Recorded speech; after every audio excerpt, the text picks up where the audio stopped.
एक 35 वर्षाची गरीब घरातील महिला असते. ती रोज कामाला जायची, गवंड्याच्या हाताखाली मोलमजुरी करायची आणि तिच्या घराचा खर्च भागवायची. तसा तर तिचा पती होता, पण पती फक्त नावासाठीच पती होता. ना तिच्यासोबत कधी चांगल्या पद्धतीने वागला होता, ना तिने कधी पैसे कमवून दिले होते. लेकरं बाळांना कधी सांभाळलं नव्हतं. असा पती असून पण नसल्यासारखा होता. त्यामुळे ही महिला रोज उठायची, पतीसाठी भाकर करायची, त्याला द्यायची. तिच्या लेकरांना शाळेला पाठवायची, नंतर गवंड्याच्या हाताखाली कामाला जायची. दिसायला सुंदर असलेली ही महिला आता गवंड्याच्या हाताखाली कामाला गेल्यानंतर तिच्यावरती त्या गवंड्याची पण नजर होती, त्या गवंड्याच्या हाताखाली येणाऱ्या मजुरांची पण नजर होती, ज्या घरात कामाला जाईल त्या घरातल्या माणसांची पण नजर होती. या सगळ्यांच्या नजरा वाचवत वाचवत या महिलेने 8 ते 10 वर्षे असं काम केलं. पण आता ही मजबूर झाली होती. तिच्यापाशी पैसा पाकच संपला होता. त्याच्यानंतर त्या महिलेने असं काही काम सुरू केलं, त्याच्यामुळे तिच्यावरती पैशाची बारिश झाली. काय आहे पूर्ण गोष्ट मी तुम्हाला सांगतो. व्हिडिओ शेवटपर्यंत बघा. जमत असेल तर आपल्या चॅनलला सबस्क्राईब पण नक्की करून ठेवा.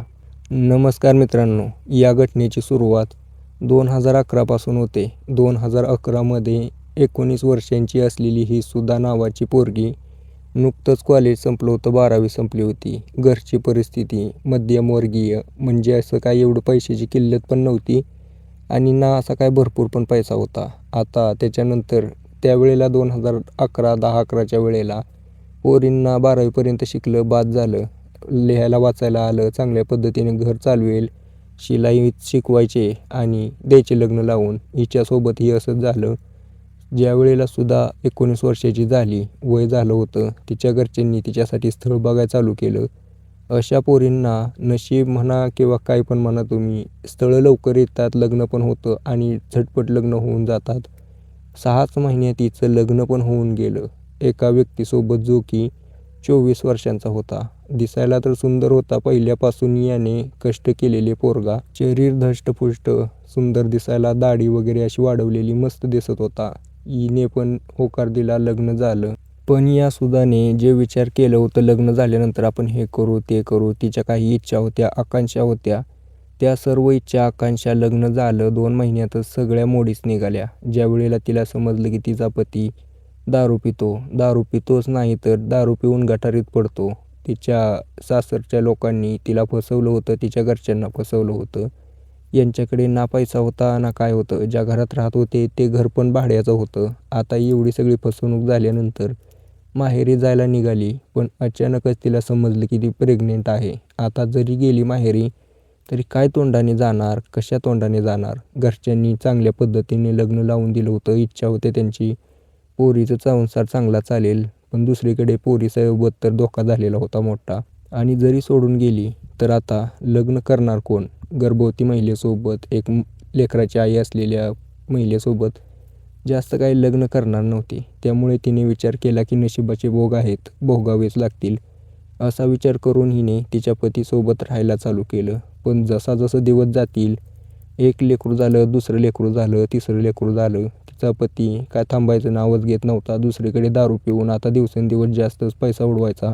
कामावरती जात होता, ते काम पण सोडलं. पूर्ण शरीर वाळून लाकडीच्या काडीसारखं झालं होतं, वाळलेल्या लाकडासारखं, आणि चेहरा काळा पडला. म्हणजे पूर्ण त्याची जवानी गेली होती दारूच्या नशेमध्ये. आता तो कायम दारू पिऊन गटारीत पडायचा, ते तर चालूच होतं. पण इकडं दुसरीकडे यांच्या घरची परिस्थिती खराब होत चालली होती. 2019मध्ये हिचे सासू सासरे हे पण वारून गेले. तेवढाच आधार होता, ते पण आता गेल्यानंतर काय करणार.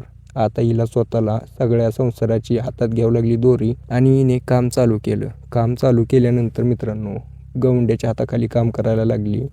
मजबुरी होती, गावाकडली पोरगी, मेहनत केलेली पोरगी होती. त्यामुळे हिने कसलंही मागं पुढे बघितलं नाही कष्ट करण्यासाठी. सकाळ उठायची, लेकरं शाळेला पाठवायची, नवऱ्याला भाकर फिकर खाऊ घालायची, तो तसाच पडलेला कायम नशेत, आणि कामाला निघून जायची. कामाला गेल्यानंतर ज्या वेळेला पण कामाला जायची, मोहल्ल्यातली लोक तिच्याकडे बघून वाईट नजरेने इशारे करायची. मोहल्ल्यामध्ये बसलेले जवान पोरे, त्यांना वाटायचं की आपण जर हिच्यावरती लाईन टाकली, पैशासाठी कामाला जाते, थोड्या पैशासाठी आपल्याला पण देईल. पण या महिलेने तसं केलं नाही.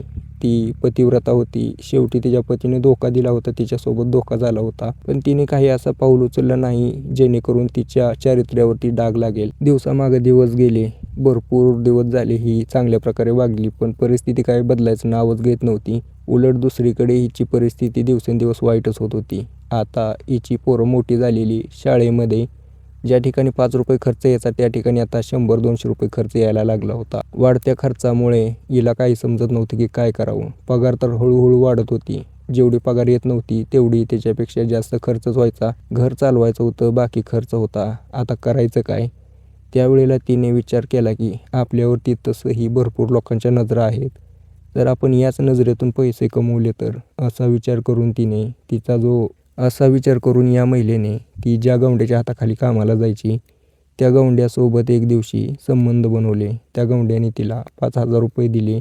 ज्यावेळेला तिच्या हातात 5,000 पडले, तिच्या घरच्या थोड्याफार गरजा भागल्या. त्यावेळेला तिच्या मनामध्ये लालच आलं आणि आता तिने हे काम प्रोफेशनली चालू केलं. भरपूर लोकांना बोलवणे आणि पैसा घेणे हे तिचं काम झालं होतं. तिच्या पतीला याची अजूनपर्यंत कुणकुण नव्हती. तो दारू पिण्यात मस्त होता, पण त्याला आता दारू प्यायला जास्त पैसे द्यायला लागले होते. त्यामुळे त्याला शंका आली, अचानक हिच्याकडे पैसा कुठून आला?